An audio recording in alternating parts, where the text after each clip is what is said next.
Everyone, and very good morning. I hope you all are able to hear me, and very warm welcome to the second session this morning.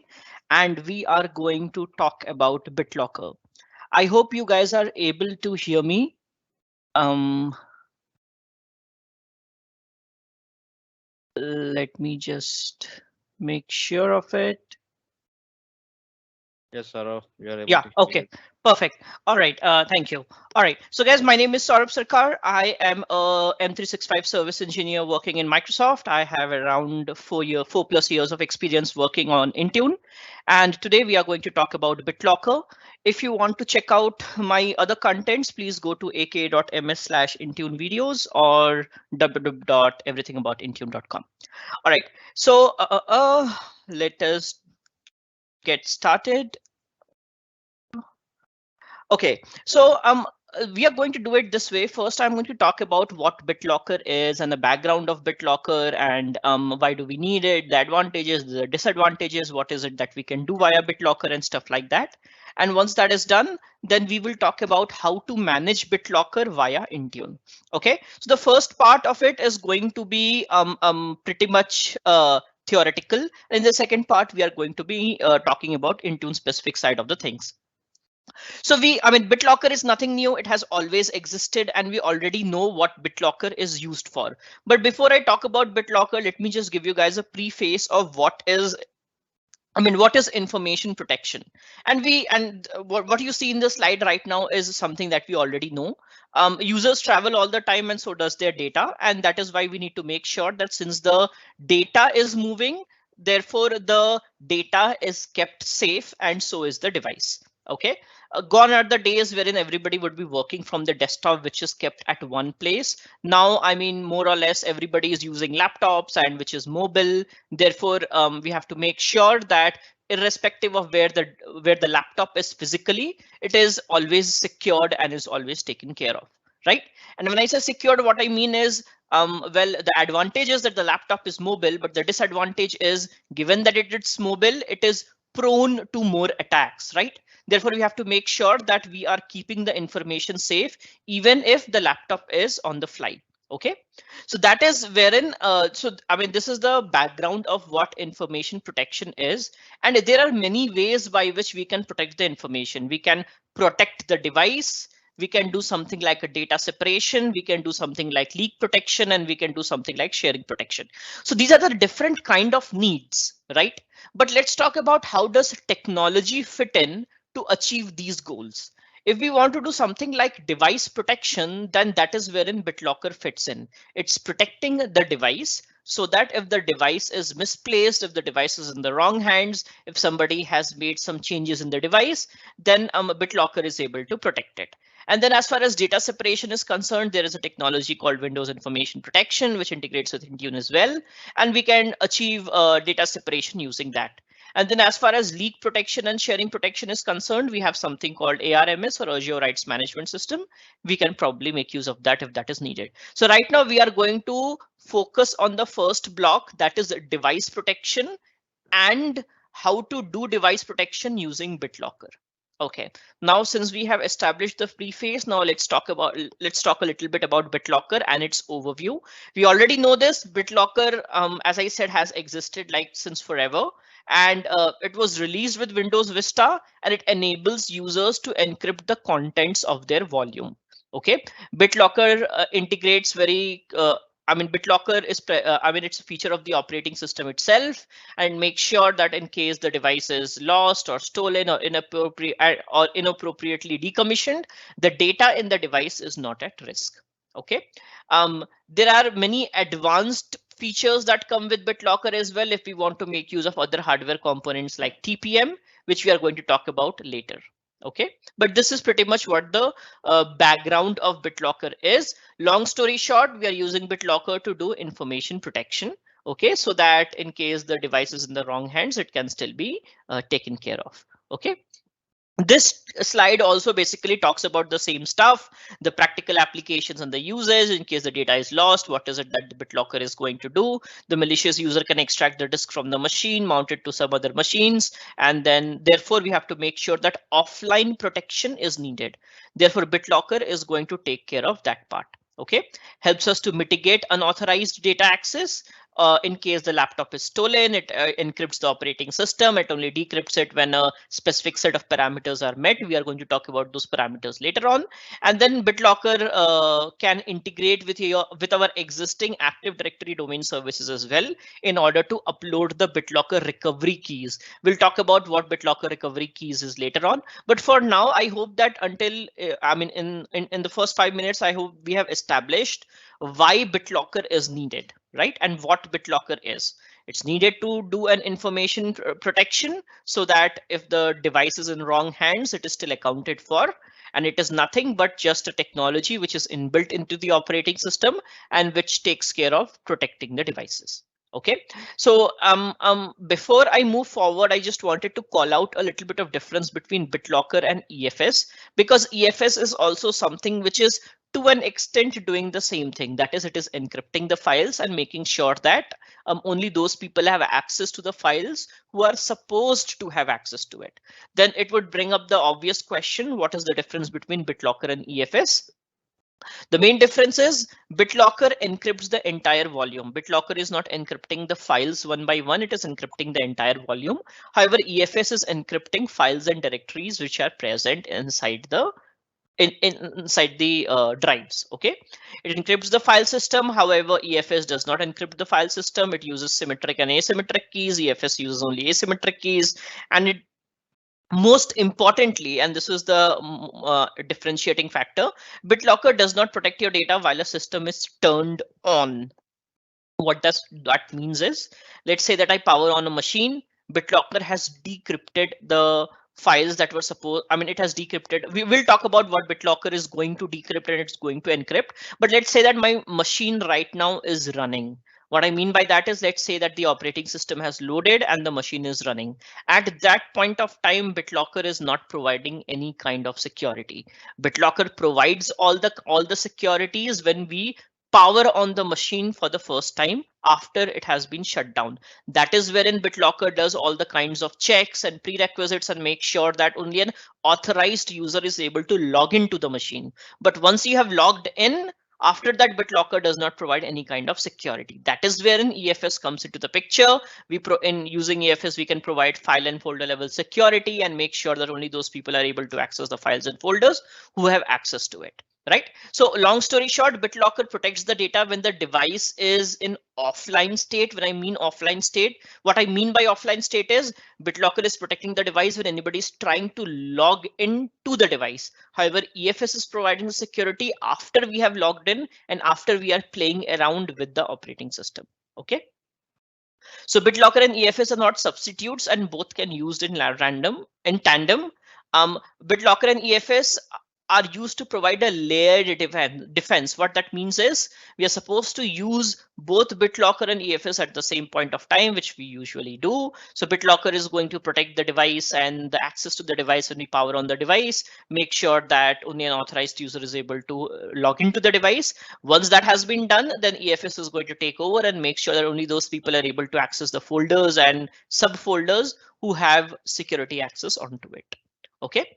All right. So what can BitLocker do? We have already spoken about what BitLocker can do. This is kind of a redundant slide, but I'll just walk you through it again. It can encrypt the entire content of the volume using the OS files, paging files, hibernation files, temporary files. Let's make sure that it is very difficult for anybody to access the disk or the data who is not supposed to have access to in case of a stolen disk or a computer. And we can decrypt everything without, we can encrypt or decrypt a volume without destroying the data or the volume. So we know what BitLocker can do, and we have in a way already spoken about what BitLocker cannot do. Let me just rephrase the second point. That is, it does not protect the data while the system is on. Okay, it does not protect the machine from any kind of network attacks, and it is not a replacement for any kind of antivirus or firewall. Okay. Now let's talk about BitLocker types and management. This is an important slide, and I'm not exactly sure how verbosely this has been talked about, or how verbosely this has been documented. But BitLocker, if I were to divide BitLocker into two categories, it would be BitLocker device encryption and BitLocker drive encryption. So think of BitLocker as under two buckets: device encryption and drive encryption, where drive encryption is a version of BitLocker which can be managed by the admin. So let's say that I want to implement, I as an admin, as an IT admin want to implement BitLocker to all the 10,000 endpoints that are there in my organization. So obviously, if I want to implement it, I would want to have some kind of admin control, right? That what is going to be the encryption category, what is going to be the encryption keys that is going to be used, and stuff like that. So if we want to have that ability of having the IT admin capability, then we use something called BitLocker drive encryption, right? Which provides us the option of administrating BitLocker as well. And there are many ways of administrating BitLocker drive encryption. We can do it via SCCM, which integrates with MBAM as well. We can do it directly via MBAM, which obviously integrates with SCCM as well. We can do it via Active Directory group policy, and then we can do it via Intune. So later on, I'm going to focus on this side, but I just wanted you guys to know that BitLocker drive encryption, which can be administered by the admin, can be done via these four methods, right? And there are other methods as well. We can do another, we can do it via PowerShell script as well, and then deploy that PowerShell script maybe via SCCM or maybe via Intune, right? But long story short, what I'm trying to say is BitLocker drive encryption is the version of BitLocker which can be administered by the admin. Now there is another version of BitLocker called BitLocker device encryption. Now BitLocker device encryption also does the same thing. It encrypts the device. However, this is something that cannot be administered by the admin. What I mean by that is the device undergoes the encryption if it meets certain set of parameters. And once it undergoes the encryption, the device is encrypted. However, the admin in this case, in case of device encryption, I as an IT admin cannot determine what is the encryption algorithm that is going to be used, what are the encryption keys that are going to be used. So the point that the distinction that I'm trying to make here is BitLocker device encryption also encrypts the device.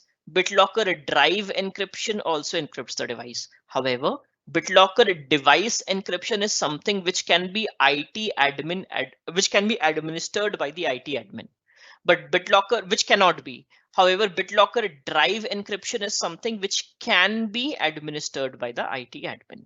Okay, so if we do a comparison, we have two methods: BitLocker device encryption and BitLocker drive encryption.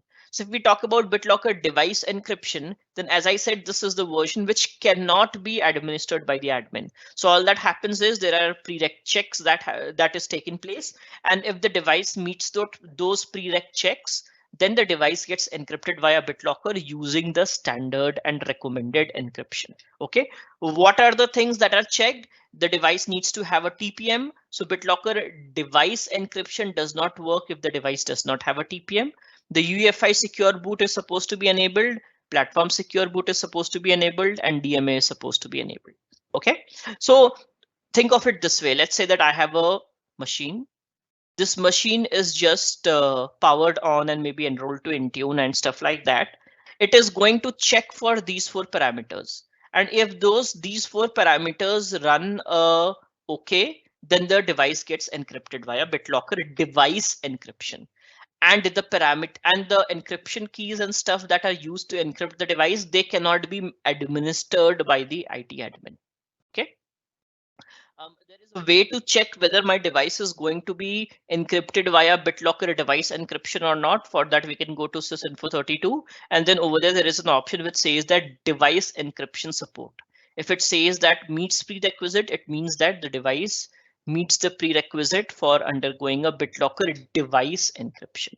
Okay, and over here, this is an important slide. It talks about the settings for BitLocker device encryption.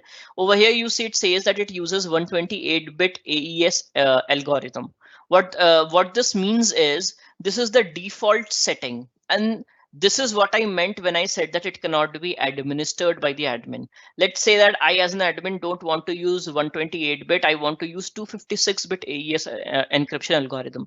Now, this is a change that cannot be done by the admin, because BitLocker device encryption uses the default settings and is not manageable by the admin. Okay.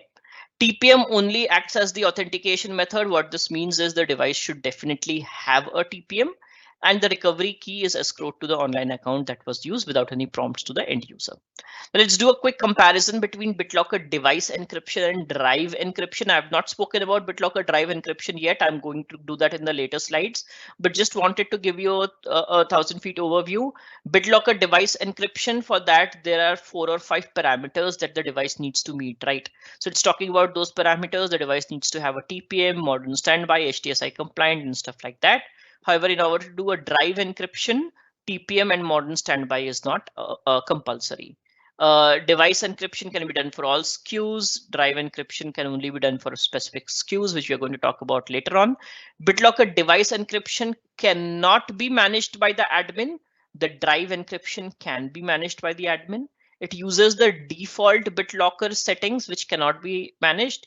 In this case, the admin can specify the BitLocker settings that are going to be used. In this case, there is no admin overhead. In this case, obviously, there is going to be admin overhead because we have to create a policy wherein we are going to make this selection, which says that what kind of encryption keys are going to be used and stuff like that. And over here, the enablement is automatic. Over here, the enablement is not automatic. It's done by the admin, wherein he deploys a policy.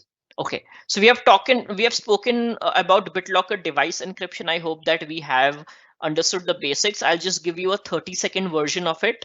BitLocker device encryption is nothing but just an encryption that is happening via BitLocker. And the way it happens is the device is powered on, it's enrolled to Intune and stuff like that. And then if the device meets certain prerequisite, when I say prerequisite, I mean these prerequisites, then the device undergoes a BitLocker device encryption using the default BitLocker settings.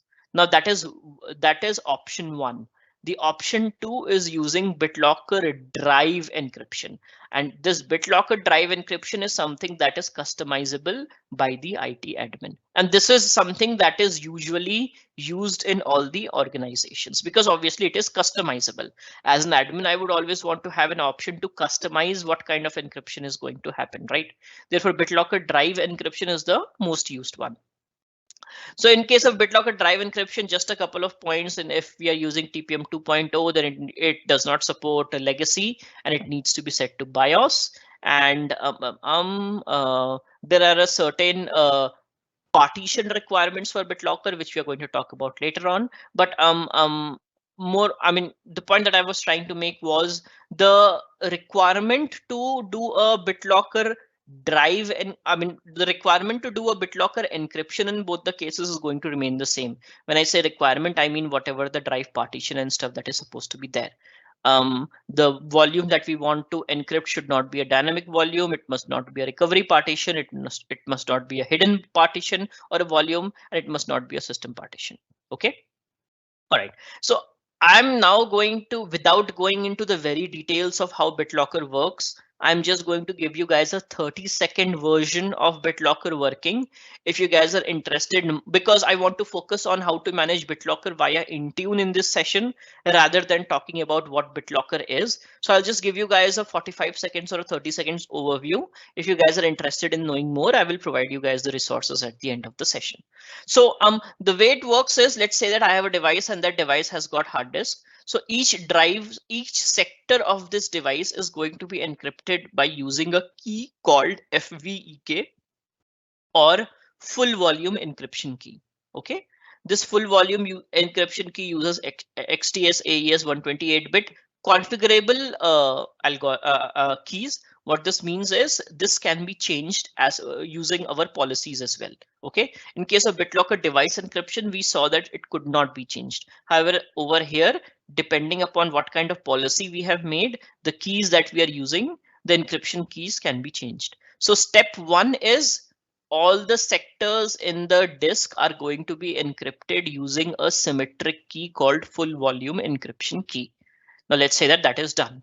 But now full volume encryption key is the single point of failure. Anybody who has the full volume encryption key has access to everything in the device. So what we do now is we now in turn encrypt the full volume encryption key. So first we encrypted the disk using full volume encryption key. Now we encrypt the full volume encryption key using another key called VMK or volume master key. Okay, so the VMK now is VMK is encrypting the FVEK and FVEK is encrypting the disk. Okay, so I hope it's not that confusing. We just encrypted the FVEK using VMK, which is volume master key. And this volume master key now becomes the single point of failure, right? Anybody who has access to the VMK can now take it and then encrypt and then decrypt the FVEK and then get the FVEK and then decrypt the disk, right? So we have to make sure that the VMK is kept safe. How do we do that? We save the VMK using a there are a lot of options to protect the VMK, right? We can protect the VMK using a TPM. Now TPM is a hardware that is present in the motherboard, and that hardware is so what that hardware does, that hardware in turn encrypts the VMK. So let me tell you guys the flow. This was the disk. The disk was encrypted using FVEK. The FVEK in turn was encrypted using VMK, and now VMK in turn is encrypted using the TPM. Now, what do you do if you don't have the TPM? There are other kind of encryption that we can do to encrypt the VMK. Like for example, we can use a password, a user-facing password, okay, which is used to encrypt the VMK. Now, what is going to be so we understood the flow during the encryption. Now, when we power on the machine for the very first time, whatever encryption happened, it needs to be decrypted now, right? Because only after this disk is decrypted, the end users will be able to read the contents of the disk. So what happens now? We power on the machine for the very first time, and then TPM runs a check if a TPM is present in the machine. TPM runs a check. It is going to run some kind of check. We are not going to go into the details of that. Let's just agree with me when I say that TPM is going to run some checks. And if everything is green, then TPM is going to decrypt the VMK. Okay. And then that VMK is going to decrypt the FVEK. That FVEK is now going to decrypt every sector in the machine. And then the end user can see it. What if there was no TPM? Well, in that case, whenever the user powers on the machine for the very first time after shutdown, the end user has to enter the startup password. Okay, this is a replacement for TPM. And when the end user enters the password, that password is used to decrypt the VMK, which in turn decrypts the FVEK, which in turn decrypts the disks. Okay, and then we can use a combination of TPM and a PIN as well, right? So this is the general flow. I'm not going to talk about what is the public key, what is the private key, what is the PCR. I'm not going to go into that detail, but for now, I hope that we have understood 1,000 feet. I hope that I've given you 1,000 feet overview of what is the flow during encryption and decryption using BitLocker. Okay, now let's talk about enforcement modes. Let's say that I want to deploy BitLocker drive encryption using, let's say, Intune or SCCM or MBAM or group policy or stuff like that. There are two kinds of enforcement modes. One is user aided and second is silent. In case of user aided, what happens is the device is enrolled, or device is managed. The device gets the policy, and that policy tells the device that, okay, you need to click over here for the encryption to begin, which means that it is aided by the user. The user needs to click at a specific place for the encryption to happen. In case of silent, everything is seamless. So the device gets enrolled or managed, it gets a policy, it gets encrypted, everything is ready. The end user does not even know that the device got encrypted to begin with, because there are no prompts whatsoever. Okay, he does not have to click anywhere, he does not have to take any action. So these are the two kinds of enforcement modes, user aided and silent. We're going to take a look over the screenshots, but I mean, long story short, in case of user aided, the user gets notified and it's a user guided process. In case of silent encryption, it is seamless. However, it needs a TPM. So this is a prereq for us to do a silent encryption, silent BitLocker device and silent BitLocker drive encryption. That is, it needs a TPM. Okay. However, there is no user intervention that is needed. Okay. So let's take a look over the user aided screenshot. So over here, you see that there is a device and this device is right now not encrypted. How do I know? Because if I go into the C drive, I don't see any lock symbol over here.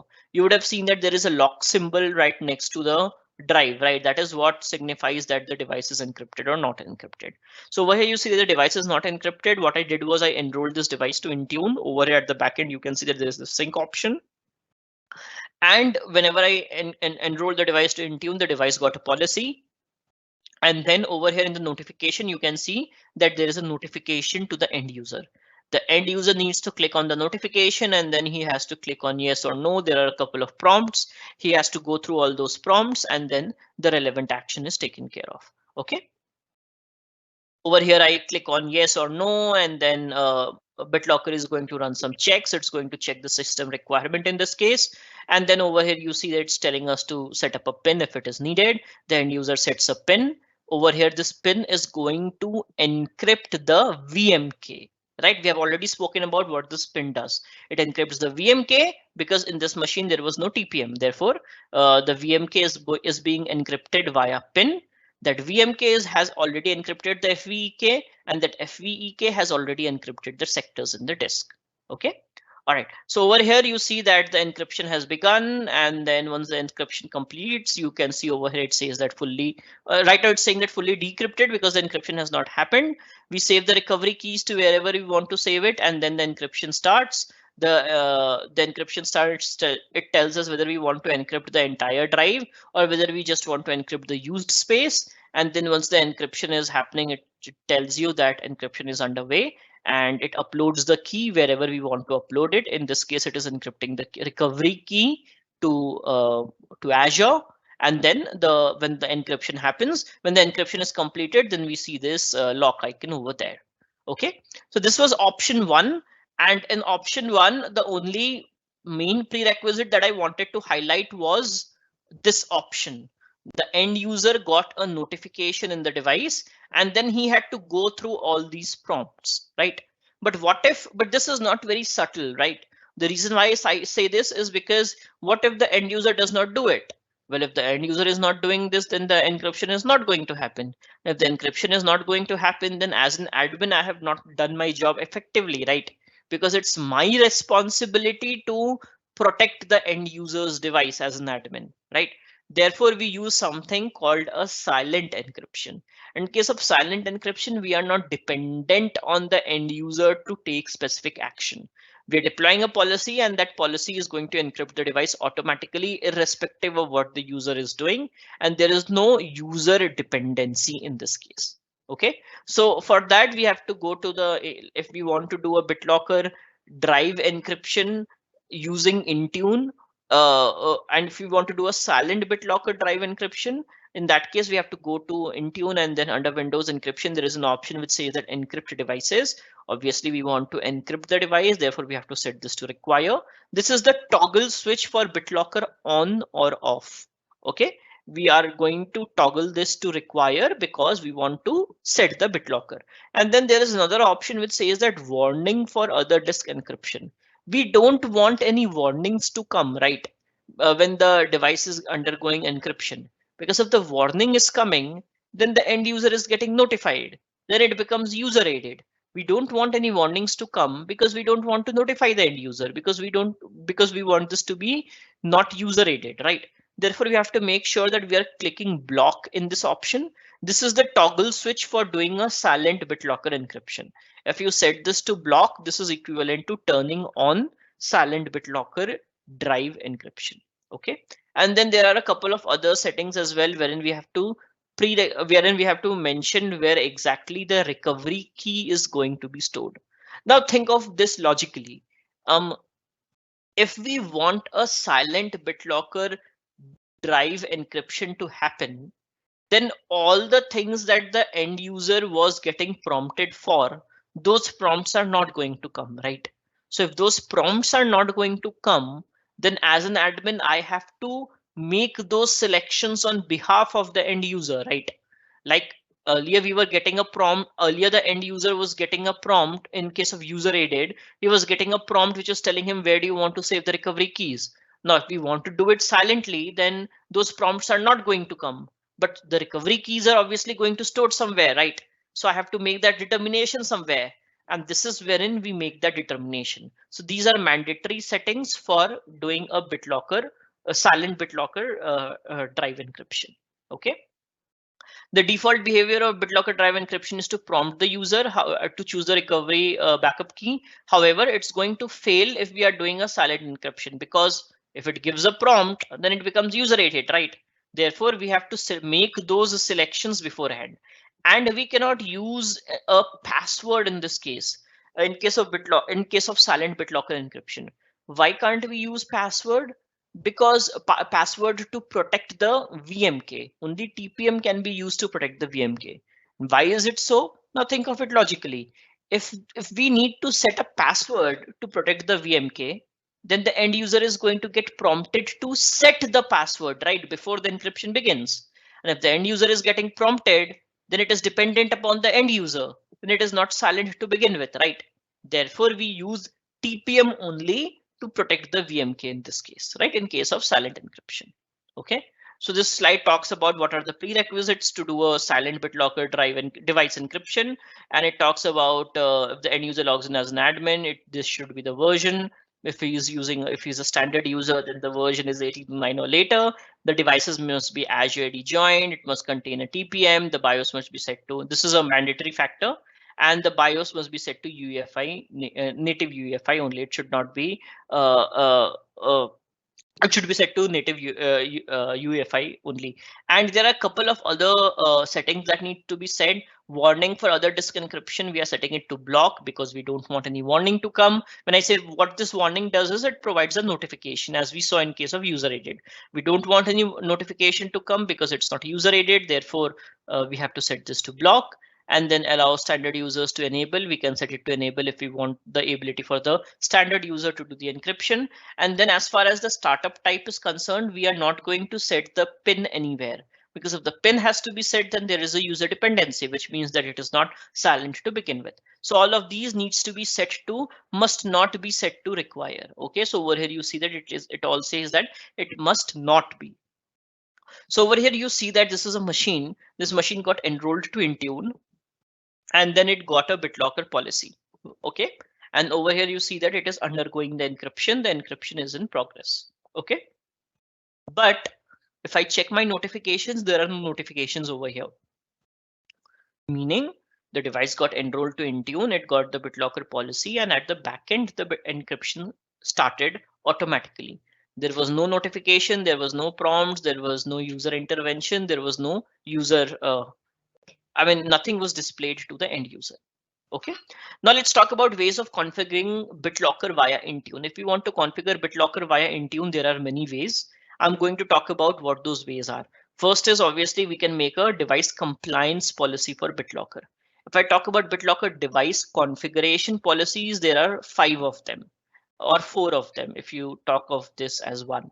We can make a endpoint protection profile. We can make a disk encryption profile. We can make a MDM security baseline profile, or we can deploy a CSP or a script. Now, I know that this might sound a lot, but long story short, all of them are going to do the same thing. That is, they are going to do a BitLocker device encryption. It's going to encrypt the way we want it to encrypt, but the options in all of them are different. What I mean by that is, let's say that in this in the first category there are 10 options to configure. In this, let's say that there are 10 options to configure. However, we would see that in this there are only 4 options to configure, right? So if you want to have the most verbose admin experience, then you can probably go with endpoint protection or a MDM or a script or a disk encryption, but MDM security baseline just creates a baseline. So this right now has very limited settings. Okay. right? So ways of configuring BitLocker, we can do it via device configuration profile, endpoint security, and then baseline and CSP and scripts as well. Okay. So how do we do this for if we want to make use of configuration profile? It's very simple. We would have already done it. This is the way we make normal profiles. We go to devices and then under configuration profiles, we create a profile and then we select Windows 10 and later, and then we go to endpoint protection. Okay. And then we go under, when we go under Windows encryption, we see all the settings that are available. The settings are available for OS drive, settings are available for fixed drive, and all the settings are available, and we can configure it the way we want to, the removable drive, the fixed data drives, and stuff like that. Okay, if we talk about disk encryption, this is also more or less doing the same thing, but the place is different. So in the Intune portal, there are 4 different places or 5 different places by which we can do the encryption. So these are the 5 different places, but all of them are doing the same thing. That is, they're doing the BitLocker encryption, right? If I talk about the disk encryption, this is another kind of profile that we can make. We have, for this, we have to go to the MEM console and then go to disk encryption. We have to select Windows 10 and later, and then in the drop down, we have to select BitLocker. And then you see that all those options that we saw under device configuration profile are showing up over here as well. And then we can configure it as per need. Security baseline is also there. For that, we have to go to endpoint security. In the same MEM console, we have to go to endpoint security, create a profile, and then you see that it also has versions. I mean, it also has options, but the options over here are very much limited. It just has a removable drive and a couple of other options only. So the options under MDM security baseline are very much limited. And then we have options to do it via CSP as well. So I hope you are already aware what is a CSP. So CSP is think of CSP like a window in the operating system, and using the window, we can enter the house and make some changes. So over here in Intune, what we do is we target the CSPs using a OMA URI. So what we can do is, so for example, if I check the Windows documentation, these are all the CSPs that are exposed for BitLocker. Okay, and I can target all these CSPs using a custom profile in Intune, wherein I just have to refer to the path using a OMA URI, and it's going to do the same kind of encryption. So these are the different settings that are available. So over here, you see that I have made a BitLocker device CSP profile wherein I'm targeting a specific OMA URI. And over here, you see that I have provided the relevant kind of values, and then device gets those values, and then the device undergoes encryption. And then I can always encrypt a device using script as well, right? So I mean, script is nothing but it is directly doing it's running some kind of command and then doing the encryption. So over here, you see that this is a script that is decrypting a device. So we can use a PowerShell script to encrypt a volume or decrypt a volume. So this is not doing any much. This is just a variable which is getting all the BitLocker volumes, and then I'm doing a disable BitLocker for all the mount points or all the drives that are present in this variable, right? This is going to decrypt on the device, all the volumes, right? And then if I check the IME logs in the device, this is the flow wherein we see that it runs as a system, and then the policy comes down as a success, and then the decryption happens. So the point that I'm trying to make is, long story short, there are many ways of encrypting a BitLocker device via Intune. All these more or less do the same thing at the end of the day, but the options that we have in each of them is different. In device configuration profile, we have the most option. Using CSP, we have the most option. In MDM security baseline, we have the least number of option, but they are always changing. So we can use the one which meets our use case. Now let's talk about the logs. Let's say that I've deployed a BitLocker policy to a device. Now I'm talking specifically with respect to Intune. Let's say that the device is enrolled to Intune, and I have deployed a BitLocker policy. What are the logs that I can check? There are a lot of logs that we can check. I'm not going to talk about any of these logs in detail. This is just a 1,000 feet overview. We can check the syncml trace, which tells us whether the policy successfully came down to the device or not. We can check the device management enterprise diagnostic provider, which is the MDM node in the event viewer, which tells us whether the policy from the MDM came down to the device or not. We can check the BitLocker APIs in the event viewer logs. That this tells us whether the BitLocker processing began or not, if anything failed, anything succeeded, what is all that is happening. And then we can check the MDM diag logs as well. Okay. Features that are coming soon with respect to BitLocker, well, we are going to have something like an user self-service recovery using company portal app as well. Right now, when we encrypt a device using BitLocker, by default it does a full drive. By default, it does a used space encryption. If we want to do a full drive encryption using Intune, probably that feature is coming soon. Support over CMG is also coming soon, and listing of on-prem stored BitLocker recovery key from config manager tenant attached to mem portal, this is also coming soon. Okay, so I know that we have not spoken about a lot of things. I have not spoken about what is a TPM, what is a UEFI. I have not spoken about the workflow in detail. I just told you that the device gets encrypted using a FVEK, the FVEK gets encrypted using a VMK, and that VMK is protected by the TPM or the user facing, right? But what is the exact level of encryption that is happening at each phase? How to troubleshoot it, how to check the logs and stuff like that. We have not spoken about that. We have not spoken about the different scenarios. What is a measured boot? What is a startup? The enforcement modes.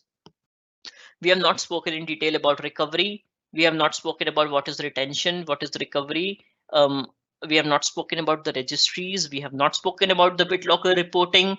We have not spoken about the compliance, autopilot, co-management, and all that stuff. And I have not shown you the demo. This is a list of things that I have not done because there is only so much that we can do using there is only so much that we can do in a 50-minute session. But I mean, I hope that by now we have an understanding of what BitLocker is. Nothing but just a way to encrypt a device, nothing but just a way to make sure that the information in the device is secured and safe, nothing but just a way to make sure that if the device is in the wrong hands, then it is accounted for. I hope that we have understood that what are the different kind of BitLocker. I divided that into two categories. One was BitLocker drive encryption and one was BitLocker device encryption.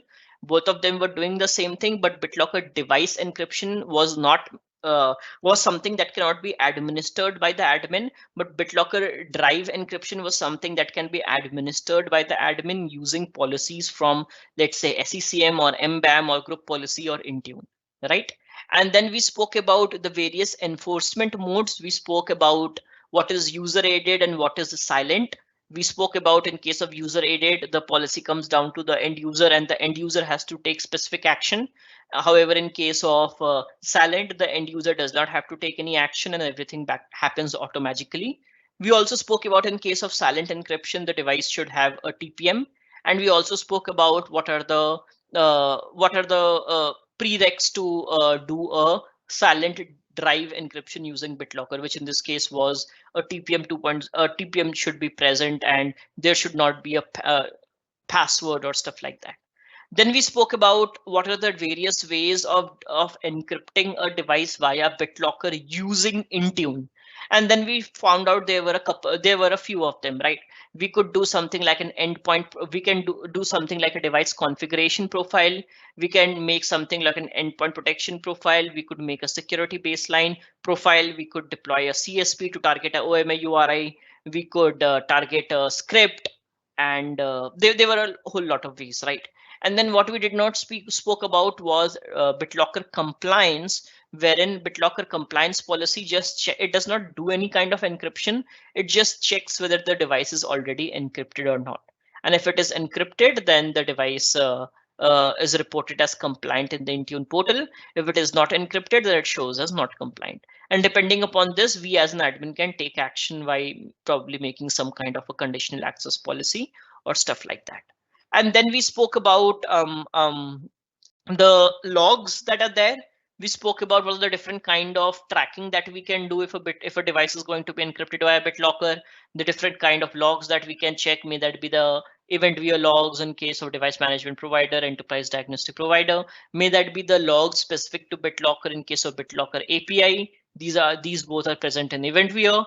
May that be the MDM diag logs that are specific to Intune, or may that be the SyncML trace, right? Which is again specific to Intune. And then we spoke about the features that are coming soon, like I mean, again, there is no confirmation, but this is what I found out via grapevine, that these are the features that are probably coming soon with respect to BitLocker. And then we spoke about everything that we did not speak about in this session. And you can see that there are a lot of them. We did not take a look over the demo as well, right? So what is it that you need to do, that you in case you want to know about this more, you can head over here.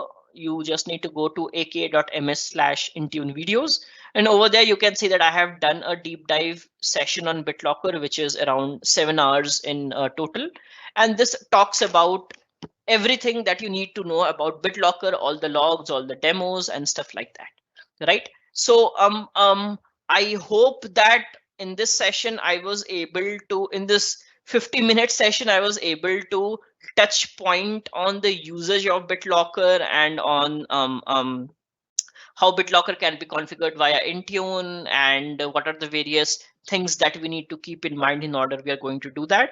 For more detailed session, you already have the link of where you need to go.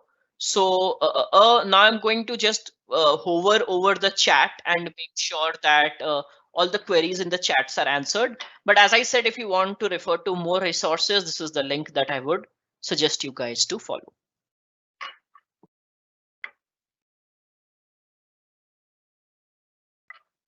Thank you, Saurav, for a wonderful session. That was a good insight on the BitLocker part. Yep, sure thing. So there were a few questions, and I think we have responded to those questions. I think we are good with the questions. Yeah. But still, if there are more questions, just everyone can show the questions now.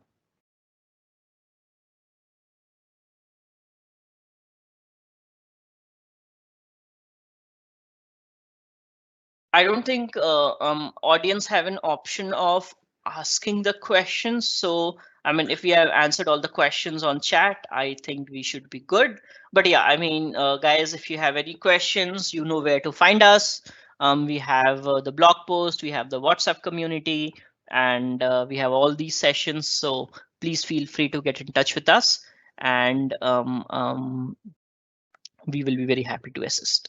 Yeah, actually, there is one question in the chat. Ravi from Ravi Patel is asking, will the encryption happen if the user is logged in? Yes, the encryption will happen if the user is logged in. That is what, let me just go back into the slides. That is what we were doing using silent encryption as well, right? So let me just go to the silent. So over here, in case of user aided, if you guys can see my screen, the user is logged in, right? And over here, you see that the device is not encrypted. But when the device gets the policy, the user gets this prompt, which tells the user that, OK, you know what? You have got a policy which is telling your device to get encrypted. He selects on the relevant option. And then over here, you see that the device is encrypted to 97.1%, and then it becomes 100%, right? So the encryption happens while the user was logged in. And if I take a look over silent encryption, this is also happening while the user is logged in. So over here, you see that the device is undergoing an encryption, and this screenshot is taken by the end user, obviously when he was logged in, right? That is the only way I could have taken the screenshot. And now over here, you see that the device is fully encrypted. There were no notifications over here, right? Which means that the encryption started when the user was logged in, and the encryption finished when the user was logged in. So I hope this answers your question. That yes, the encryption happens when the end user is logged into the device.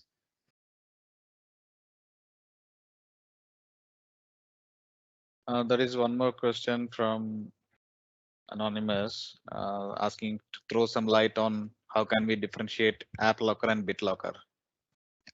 Okay, so AppLocker is a technology that is used for various kind of things. We can create an AppLocker. So let's say that I don't want the end user to have the ability to launch a specific application.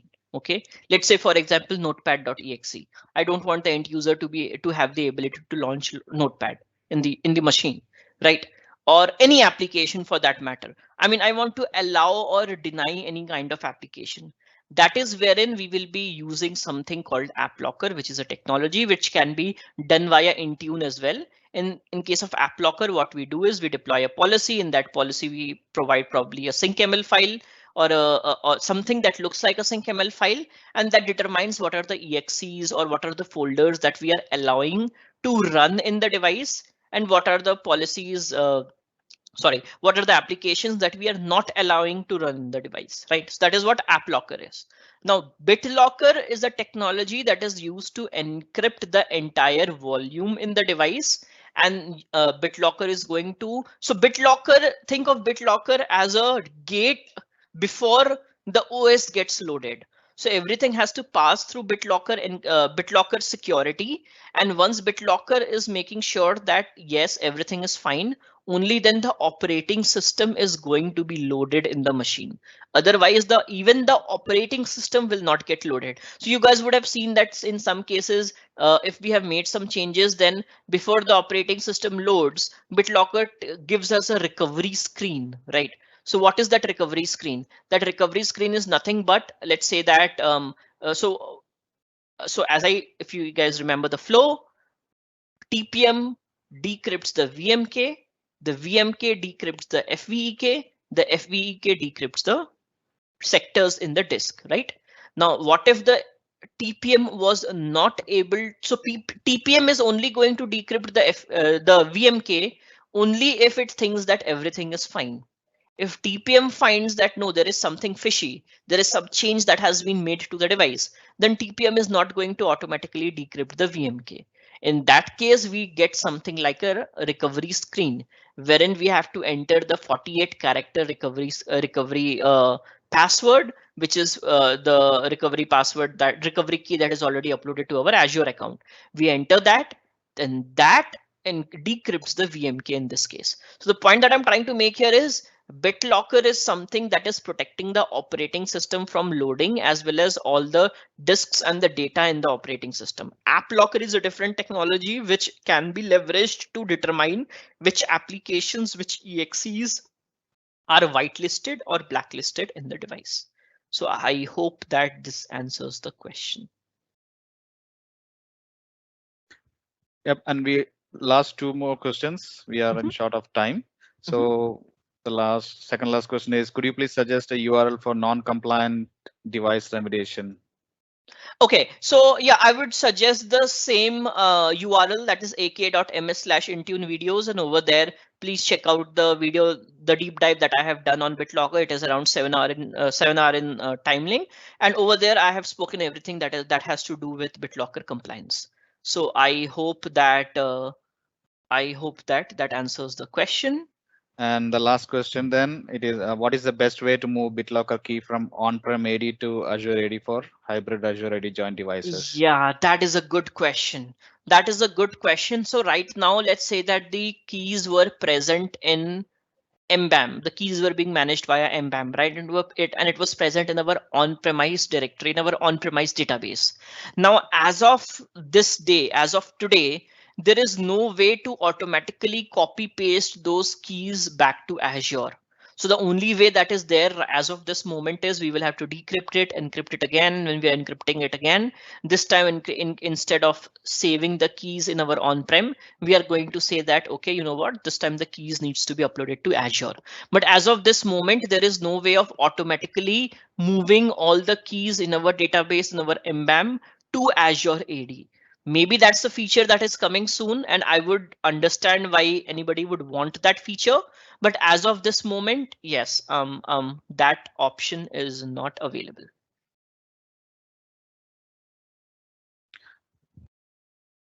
Okay, yeah, that's it with the questions, and I think we are done with this session, and we are ready for the next session. That is config manager high availability.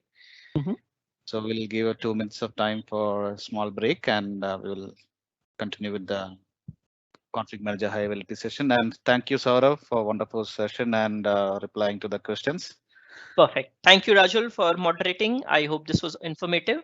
Thank you, guys. Yep. Thank you. Thank you, everyone.